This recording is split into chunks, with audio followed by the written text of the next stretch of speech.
নিশ্চয় বিগত এটা মাহে গোলাঘাট আৰক্ষীয়ে বিভিন্ন প্ৰান্তত জব্দ কৰা ড্ৰাগছ আৰু ড্ৰাগছজাতীয় সামগ্ৰী ইতিমধ্যে দাহ কৰিবলৈ লৈছে গোলাঘাটৰ আৰক্ষী নিৱেশৰ খেলপথাৰত। মই দেখুৱাইছোঁ ইতিমধ্যে প্ৰায় 1 কোটি টকাৰ মূল্যৰ এইসমূহ ড্ৰাগছ আৰু ড্ৰাগছজাতীয় সামগ্ৰী ইতিমধ্যে দাহ কৰিব গোলাঘাট আৰক্ষীয়ে। আৰক্ষী অধীক্ষকগৰাকী আছে, পোনে পোনে তেওঁৰ কাষলৈ গৈছোঁ। আমি প্ৰত্যেক মাহে যিটো ডিছপ'জেল কৰোঁ সেই ডিছপ'জেলৰ কাৰণে আজি এই মাহত 368 গ্ৰাম আছে। আৰু কিছুমান ড্ৰাগছ আমাৰ লগত আছে, কিন্তু তাৰ এইটো ফৰেঞ্চিক ৰিপৰ্ট যিটো আহিব লাগে সেইটো এতিয়ালৈকে আহি পোৱা নাই। আৰু আহি পোৱাৰ লগে লগে আমাৰ যিটো ডিষ্ট্ৰিক্ট ড্ৰাগ ডিছপ'জেল কমিটি আছে আমি তাতে ডিচিশ্যন লৈ আৰু কোৰ্টৰ অৰ্ডাৰ লৈ আমি এইটো ডিষ্ট্ৰাকশ্যন কৰিম। আপোনালোকক মই এটা কথা জনাব বিচাৰিছোঁ যে এই বছৰ 1 জানুৱাৰীৰ পৰা এই আজিলৈকে গোলাঘাট ডিষ্ট্ৰিক্টত 14টা কেছ ৰেজিষ্টাৰ হৈছে এগেইনষ্ট ড্ৰাগছ। আৰু এতিয়ালৈকে 4 কেজি 252 গ্ৰাম হেৰইন আমি চিজ কৰিবলৈ সক্ষম হৈছোঁ। 28 জনতকৈ বেছি ড্ৰাগছ পেডলাৰ আৰু প্ৰায় 30খনমান গাড়ী আমি চিজ কৰিছোঁ। ইয়াৰ উপৰি যোৱা 4 মে' আৰু 14 মে' তাৰিখে 4 মে' তাৰিখে শিৱসাগৰ জিলাৰ হালুৱাটিঙত তাতে 585 গ্ৰাম হেৰইন আছিলে। আৰু 14 তাৰিখে মৰিয়নিত তেতিয়াও তাতো আমাৰ 358 গ্ৰাম। গতিকে আমি সেইখিনি যদি আমি ধৰোঁ তো টোটেল গোলাঘাট আৰক্ষীৰ এই বছৰত এতিয়ালৈকে ড্ৰাগছ ৰিকভাৰী মোৰ দেন 5 কেজি হ'ব। আৰু আমি যদি ইণ্টাৰনেশ্যনেল মাৰ্কেটত ইয়াৰ ভেলু চাওঁ প্ৰায় 25 কোটি টকাৰ ভেলু হ'ব। এতিয়ালৈকে এইখিনি আমাৰ ৰিকভাৰী হৈছে। আৰু গেং আছে কিছুমান, আমাৰ চেষ্টা চলি থাকিব। আৰু আমি এই যিটো ড্ৰাগছৰ বিৰুদ্ধে যিটো আমাৰ যুদ্ধ সেইটো আমাৰ চলি থাকিব। আৰু মূল কথাটো হ'ল ড্ৰাগছক লৈ ট্ৰেনজিট যিটো ৰুট, সেই ৰুটটোৰ কথা ৰাইজে কিন্তু কৈ থাকে। সেই ৰুটটোৰ সন্দৰ্ভত কি ব্যৱস্থা গ্ৰহণ কৰা হৈছে?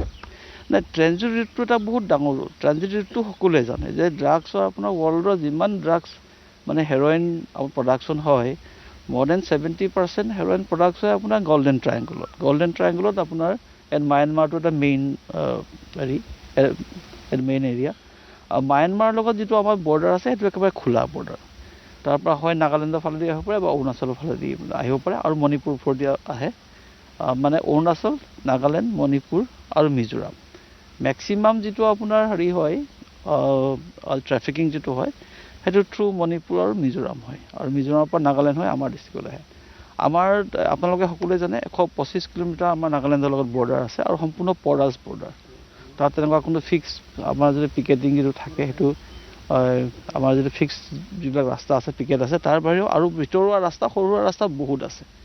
গতিকে সেই একজেক্টলি যিটো আপোনালোকে বন্ধ কৰা বুলি কয় সেইটো অলপ কঠিন হয়, কিন্তু এইটো বেজড অন নেটৱৰ্ক আৰু মানে বেজড অন আমাৰ যে ইণ্টেলিজেঞ্চ আৰু টেকনিকেল ইনপুট যিবিলাক থাকে সেইবিলাকৰ ওপৰত ভিত্তি কৰি আপোনালোকে যদি চাই যোৱা 2 বছৰ 3 বছৰ আপোনাৰ ড্ৰাগছৰ বিৰুদ্ধে যিটো যুদ্ধ সেইটো বহুত বেছি ষ্ট্ৰং হৈ গৈছে। আপোনালোকে এইটো কম্পেয়াৰ কৰি চাব পাৰে।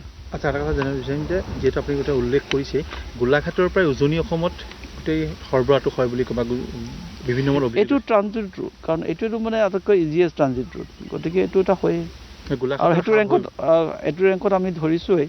আমি হাব বুলি একজেক্টলি ক'ব নোৱাৰোঁ, কিন্তু ট্ৰানজিট ৰুটটো হয়। ইয়াৰ পৰা ডিব্ৰুগড় যায়, ইয়াৰ পৰা তিনিচুকীয়া যায়। আমি ইয়াৰ পৰা এই যি মানে তিনিচুকীয়াতো আমি অপাৰেশ্যন চলাইছোঁ, তাতো বহুত ৰিকভাৰী হৈছে। তাতো মোৰ দেন আপোনাৰ 14 লাখ ৰুপিজ ৰিকভাৰী হৈছে। যিজন মানে ড্ৰাগছ ডিলাৰ আছিলে তেওঁৰ পৰা গাড়ীও ৰিকভাৰ হৈছে। তো আমাৰ যিবিলাক এক্সত আৰু বেলেগ বেলেগ ডিষ্ট্ৰিক্টৰ যিবোৰ পুলিচ আছে তাৰ লগতে আমি মানে একেলগে জইণ্টলি আমি অপাৰেশ্যনবিলাক কৰি আছোঁ।